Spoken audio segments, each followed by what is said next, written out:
Good morning, everybody. Happy Workshop Wednesday. So, been doing a series on design stuff, and I'm going to take a little side note today.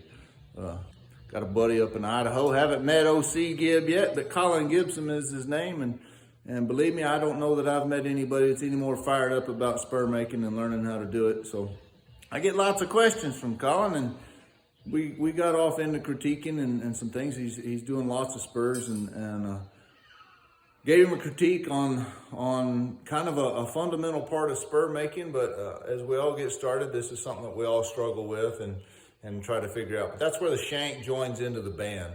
So it's hard to clean that up. I weld my stuff with a TIG because it makes it easier to clean up, but we still have a weld there. So I'm gonna give you a quick, not a demonstration, but I'm gonna show you what I'm talking about and how to do it here on the belt sanders, and we'll go from there. Maybe it'll help. There's lots of different ways to do this, but I'll show you the end result that we're all trying to obtain. Perfect is where we're all striving. None of us ever get there, but how you go about it, as long as you get to the same result, we're all equal. So anyhow, here's the way I go about it, and here we go.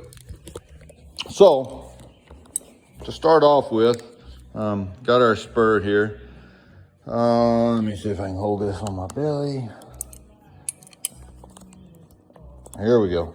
So what I'm talking about is where the shank and the band attach here. So this is a demonstration spur that I did for a while back. I got a rounded edge here, and I got a square flat band here. So we're going to talk about this. It's easier to see. But right here on the shank, I start out with a 1/2 inch material. So, and then I taper it. Here, I'm like at 3/8 of an inch. Here, I'm a 1/2 inch. I don't want this part to be thinner. It can be equal to what's out here if you don't want to put a taper, but you cannot be thinner here. And the same with the band. I start out with 1/4 inch, and then I taper it down to like an 1/8 of an inch. It's okay to be thinner here, but right here, you have to be either the thickest or equal as it goes around. Like if you want to use a 3/16 band, then you can be 3/16 all the way around. But you can't be less than 3/16 here, or less than 1/4. I can be less than 1/4.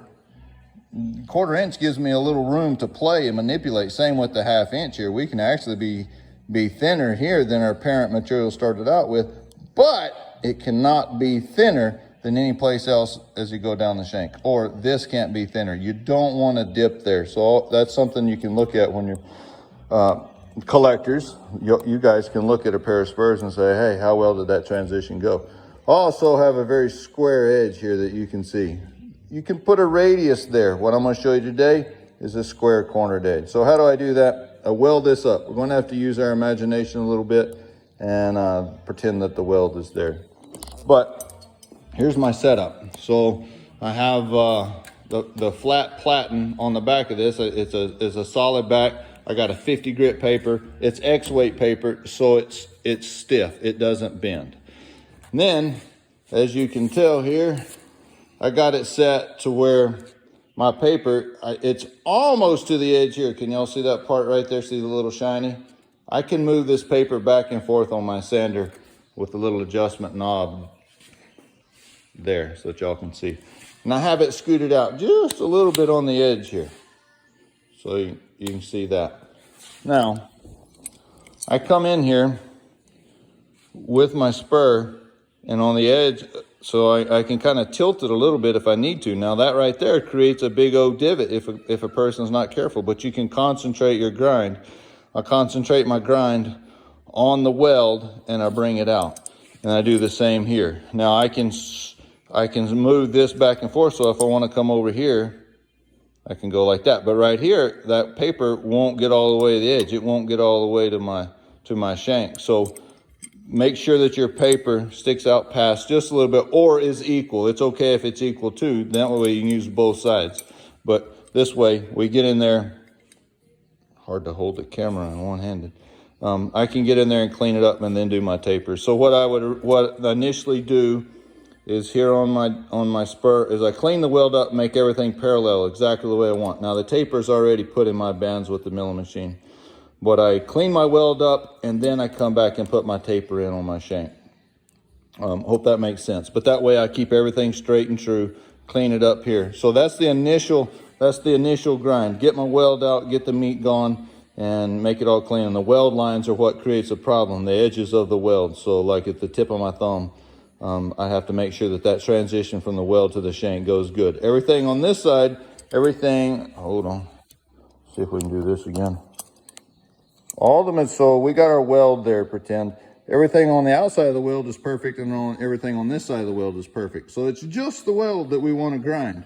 So if you concentrate your focus there, you're going to leave the other material unmolested, you might say.